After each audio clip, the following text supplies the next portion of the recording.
来看观光署调查，有8成的旅客若来台湾，拢会去西亚市；有9成的旅客是真爱买物件，因一日平均的消费大约是5500台票。中秋节连假，西门町人不了多，真侪拢是来台观光的旅客。因来到台湾享受多元的美食甲特殊的景点，未少旅客来过就一直想要过来。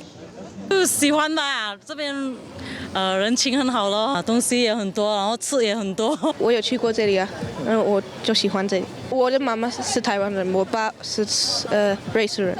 I like to see new cultures and I like to shop and I like to eat something different. 根据观光署最新调查，今年来台旅客平均停留6.98个暗暝，一日平均消费大约是5500块台票。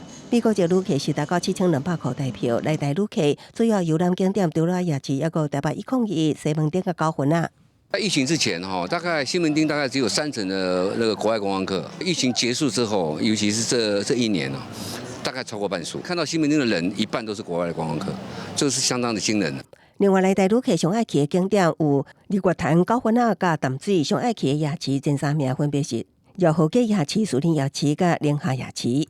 香港客跟澳门客比较多，他们的饮食比较像我们，所以他比较会吃一些内脏类的东西，尤其香港、澳门的小姐很喜欢吃鸭舌。除了夜市的美食，互人真怀念的调查也显示，来台旅客上爱的活动超过9成会买物件、买名产特产，也是地米。其次则是踅夜市，也会参观古迹，为各种人民来感受台湾的水。广西新闻采访报道。